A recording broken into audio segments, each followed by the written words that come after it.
As reformas religiosas de Josias. Josias mandou chamar todas as autoridades de Judá e de Jerusalém. Então o rei subiu ao templo do Senhor com os sacerdotes e os profetas e com todo o povo de Judá e de Jerusalém, dos mais simples até os mais importantes. Leu para eles todo o livro da aliança encontrado no templo do Senhor. O rei ficou em pé no lugar de honra junto à coluna e renovou a aliança na presença do Senhor. Comprometeu-se a obedecer ao Senhor e a cumprir seus mandamentos, preceitos e decretos de todo o coração e de toda a alma.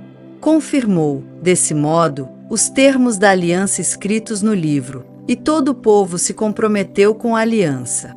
Em seguida, o rei deu ordens ao sumo sacerdote Ilquias, aos sacerdotes auxiliares e aos guardas das portas do templo para que removessem do templo do Senhor todos os utensílios usados para o culto a Baal, a Azerá e a todos os astros do céu. Mandou queimar tudo fora de Jerusalém, nos terraços do vale de Cedron, e levou as cinzas para Betel. Eliminou os sacerdotes idólatras nomeados por reis anteriores de Judá, pois haviam oferecido sacrifícios nos santuários idólatras em todo o território de Judá e nos arredores de Jerusalém. Também haviam oferecido sacrifícios a Baal, ao sol, à lua, às constelações e a todos os astros dos céus.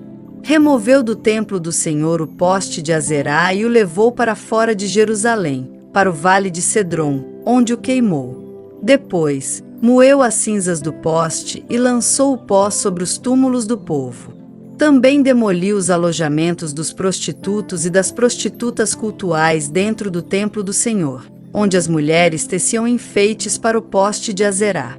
Josias trouxe para Jerusalém todos os sacerdotes que moravam em outras cidades de Judá. Profanou os santuários idólatras, onde haviam queimado incenso, desde Geba até Berseba. Destruiu os santuários na entrada da porta de Josué, governador de Jerusalém, à esquerda de quem entra pela porta da cidade. Os sacerdotes que haviam servido nos santuários idólatras não tinham permissão de servir no altar do Senhor, em Jerusalém, mas podiam comer dos pães sem fermento junto com os outros sacerdotes. O rei profanou o altar de Tofete, no vale de Ben-Hinom, a fim de que ninguém mais pudesse usá-lo para sacrificar no fogo um filho ou uma filha como oferta a Moloque.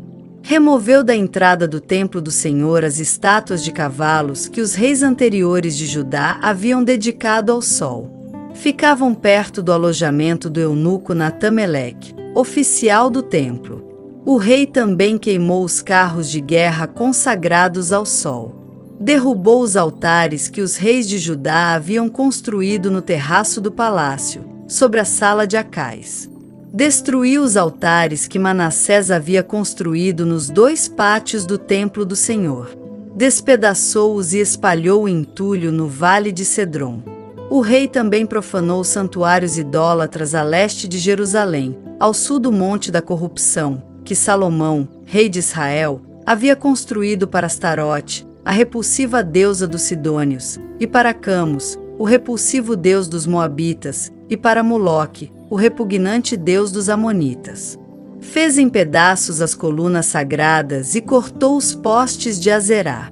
Depois, espalhou sobre eles ossos humanos.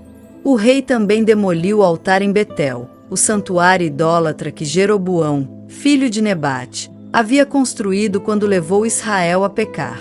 Queimou o santuário e o reduziu a pó e queimou o poste de Azerá. Então Josias olhou ao redor e viu várias sepulturas na encosta do monte. Mandou retirar os ossos das sepulturas e os queimou no altar em Betel para profaná-lo. Tudo isso aconteceu exatamente como o Senhor havia anunciado por meio do homem de Deus, quando Jeroboão estava junto ao altar durante a festa. Depois, Josias se voltou e viu o túmulo do homem de Deus que havia predito essas coisas. Que monumento é aquele ali? O rei perguntou. E o povo da cidade lhe disse: é o túmulo do homem de Deus que veio de Judá e anunciou exatamente o que o Senhor acaba de fazer ao altar em Betel. Josias respondeu: deixem-no em paz. Não mexam nos ossos. Assim, não queimaram seus ossos, nem os ossos do profeta de Samaria.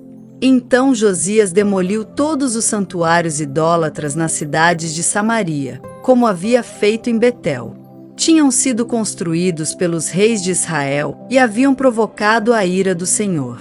Matou os sacerdotes dos santuários idólatras em seus próprios altares e queimou ossos humanos sobre os altares para profaná-los. Por fim, voltou para Jerusalém. Josias celebra a Páscoa. O rei Josias deu a seguinte ordem a todo o povo: celebrem a Páscoa do Senhor, seu Deus, como requer este livro da aliança. A Páscoa não havia sido celebrada dessa forma desde o tempo em que os juízes governavam Israel, nem nos dias dos reis de Israel e de Judá.